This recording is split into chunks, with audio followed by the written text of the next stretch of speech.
Hello and welcome back to UCL Review, where we've got another review show after tonight's Champions League action. Possibly not as dramatic as Bayern's 8-2 thrashing of Barcelona last Friday, but still plenty of talking points and a PSG win, Joe. Yeah, PSG making their maiden European Cup final. And it was really comfortable on the night, wasn't it? An incredibly professional performance, in my opinion. Obviously beating RB Leipzig 3-0 with goals from Marquinhos, Di Maria and Bernat. Marquinhos actually getting his second goal in as many games. Still no goal yet for Neymar, but maybe he's just saving that up for the final. He'll need to. I have to say, in the WhatsApp group, I love to call PSG the bottlers. I was causing a bit of a stir in the WhatsApp group. I want to say now, my predictions on that We Need to Talk have just gone out the window. They're so wrong, it's unreal. Although my main prediction of Bayern to win the whole thing is still on. So let's stick with the plan. But no, PSG tonight were fabulous, weren't they? Fully deserving of the victory. Just in a totally different class, really, to RB Leipzig. I think Leipzig kind of huffed and puffed, but maybe this was just a step too far for them. PSG 55% possession. Both sides had 14 shots, but PSG had 9 shots on target. Really good performance. Neymar just continues to be Neymar, doesn't he, at the moment? He just is just scintillatingly good. Picks the ball up in terribly difficult pockets for Leipzig to mark him. They couldn't really get near him. And then Mbappe, again, looks extremely dangerous. A little bit surprised that he played the full 85 minutes tonight. And Tuchel, when it went to 3-0, didn't just immediately haul him off. Obviously, he's been running on a few injuries here and there. But in general, PSG have been in excellent form. They've lost 3 of their opening 12 league games this season, and then from then on in the 32 games subsequently, have been on an absolute rampage, winning 28, scoring 99 goals. Now, the performance tonight was one of the most professional I've seen from a PSG outfit. There's obviously bottled it against United, bottled against Barca, they bottled against Chelsea in 2014, so I was really impressed with Thomas Tuchel and this PSG side tonight. Really, really impressed. Tuchel's managed to do what the likes of Blanc and Ancelotti haven't been able to do. And it is largely, I think, thanks to having Neymar fit, if I'm truthful. Obviously, a few of these managers haven't had a fit Neymar, and the amount of difference he makes is just incredible. I think the difficulty for them is just going to be, they face Bayern. And, PSG might have scored 99. We're talking about a Bayern team that has scored 158 goals this season. And as good as PSG were tonight, they were still vulnerable at times. There was a great chance for Yusuf Poulsen when the score was 1-0 and it was cut back and he put it wide. Lewandowski scores there. And I think in the final, if Bayern do beat Lyon tomorrow, PSG are going to have a little bit of difficulty with having such a luxurious forward 3 in Di Maria and Mbappe on those wide areas. Do I see them doing the hard, gritty work of tracking Alphonso Davies and Kimmich the other way? Because Bayern are going to dominate this ball. I probably don't, and I do worry about the likes of Kerrer versus Gnabry and Alphonso Davies, about Lewandowski pulling onto Kimpembe, who I thought looked a little bit vulnerable at times, and Juan Bernat facing up against maybe Thomas Müller or Kingsley Coman or maybe Joshua Kimmich on the overlap. So PSG are going to have to tweak a few things, I think, but nevertheless, let's take nothing away from them tonight. They were bloody sensational, Dougie. Yeah, they absolutely were, and they completely dominated that midfield battle. I thought that was really where PSG, they've obviously got that sprinkling of stardust, but their midfield was just so solid today. Sabitzer kept really quiet. My man Konrad Laimer, who I've been bigging up all year, was pretty much anonymous.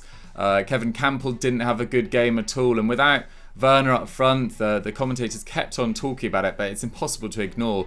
Poulsen just looked pretty isolated, and Nkunku, the biggest game of his career, really didn't step up.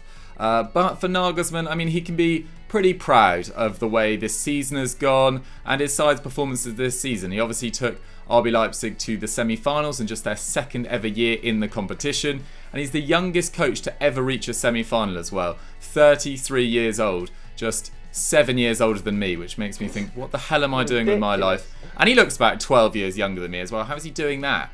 And this came just 11 years after they were in the 5th tier of German football. They obviously had an up and down Bundesliga campaign. They had a very solid winter period. They were first at the winter break. They were top for 5 match weeks, but a really disappointing end to the season. Just 4 wins in their final 11 games saw them finish 16 points behind Bayern Munich. And actually they had the same amount of points as they did in 18-19 this year. But their Champions League form was a big improvement. So they topped a group containing Lyon and Benfica. They destroyed last season's finalists Spurs in the last 16. And then beat Liverpool's vanquishers Atletico Madrid quite comfortably in the quarter-finals. But as Joe said, this just seemed like a step too far. And they didn't really, except for a 10-minute period in the start of the second half, consistently put PSG under pressure, who really did, as I say, dominate that midfield battle. So we didn't really get to see some of their sort of more shaky defenders in the PSG side get put under too much pressure. In terms of what to look forward to for Leipzig, they'll now turn their attention to their summer business. They've obviously already lost Timo Werner for £48 million, but they've been pretty quick to replace him with Hwang Hee-chan, brought in for £8 million from RB Salzburg. Benny Hendricks has arrived from Monaco on loan as well. That's an interesting acquisition. And they've got some big decisions to decide what to do with their loanees as well. Angelino, Schick, Ampadu, and try and keep hold of their stars. Laimer, Sabitzer and Kampl. But the great news for them is their man of the season, Upamecano, is tied down to a new contract. He has been absolutely phenomenal all season long, particularly in the Champions League since his resumption. 8 appearances, averaged 5 tackles and interceptions, 94% tackle completion rate. To put some context on that, I think Van Dijk's around 80%, or was around 80% in the Premier League this season. So he was really hitting new levels for defending in the Champions League. Won about 65% of his aerial duels as well, close to a 90% pass accuracy. Just an incredible player to base your side around, and they've now got him tied down to a new contract until 2023. Although, Dukes, I just have to say, I did read a report just during the game actually that in that contract there's a clause that next season will allow him to leave for €42 million. Really? Okay. Which is a snip, isn't it? Yeah, absolutely, for a player of that quality. And actually, I read the other day that he was very keen to join Arsenal last summer, and they just couldn't get the funds together in the package to do it. But what a player he looks like he's going to be, and is at the moment as well. But back to PSG, because we've got to talk about some of their key performers. Obviously, Di Maria came back from suspension, 1 goal, 1 assist. Now has 29 Champions League assists. Only Xavi, Giggs, Messi and Ronaldo have more.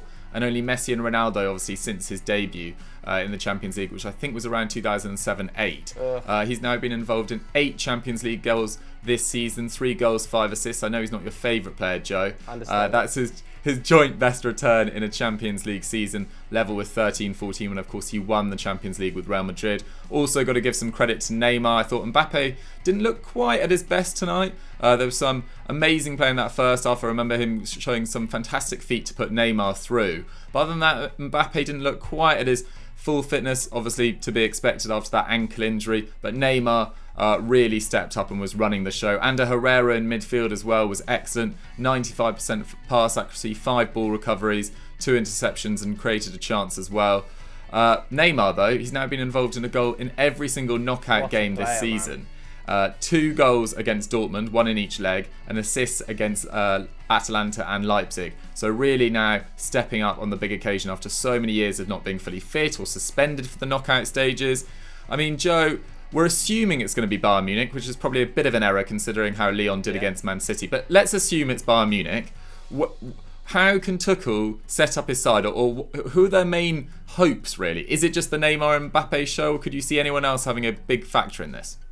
I mean, on the surface of it, the real way to get a buy, and I think Barca showed it for maybe 10 to 15 minutes, is just try and hit that incredibly high line they play. And I mean, if there's 2 players in world football that can exploit that high line, it is Mbappe and Neymar. So they might be a really good foil for Bayern Munich. Like I said earlier, I think the issue might be that full-back area. I really wasn't impressed by Carrera tonight. And I've just got images of Alphonso Davies running at him and absolutely terrorising him. I wonder whether or not Paredes is the right man to face up against this behemoth Bayern Munich midfield. Idrissa Gueye injured as well. Do I see Paredes pressing Thiago? I think that's a big issue for them as well. You know, that when Thiago has room, he just conducts the whole game. And I don't see Di Maria, Mbappe or Neymar sitting on him. So who's the man that's going to sit on him and do the job on Thiago? Because that was, at the end of the day, a big problem for Barcelona. They tried to, I think, sit Vidal on him, and it never really worked. And the rest of the back line, it still looks a bit vulnerable, if I'm honest. I've just Kimpembe versus Lewandowski mismatch. the wingers, either Serge Gnabry or Alphonso Gnabry, yeah. Davies versus Carrere, mismatch. Kimmich on the right-hand side, bombing up on Bernat, mismatch. Muller against Thiago Silva, who's what now, 37, is he? What hell? And they, you know, Leipzig barely tested him tonight as well. But Sergio Rico in goal, obviously Keylor Navas is out, Idrissa Gueye is out as well. Let's put some respect on Lyon's name as well, because you know, we could see an absolute madness tomorrow. I don't think anybody's expecting it, but if Lyon get through, then give PSG the trophy now, because it's a waste of time. Absolutely, yeah. No, I think we didn't really see that victory against Man City coming. So right off Lyon, as you say, at your peril. But yeah, well done to PSG. Really showing. I think it's really the mentality that Tuchel's introduced this year has really gone up a notch. They've managed to stick in games that in previous years they would have lost momentum in, and they've got those results at crucial times. So well done to PSG, progressing through to their first Champions League final, 3-0 victors, I should say. And Joe, what should the good people go and do after they've enjoyed this? Well, why not come and watch winners and losers? There's loads of good content. Sunday vibes as well. We're talking about Wolves and Everton and Southampton, if you want to go to the other end of the sort of footballing spectrum and talk about some teams that are struggling a little bit, dude. Perfect. And go check out Friday's UCL review, where we try to make sense of Barcelona being beaten 8-2 by Bayern. Thank you very much for watching, guys. Don't forget to like and subscribe. We'll see you next time. Bye.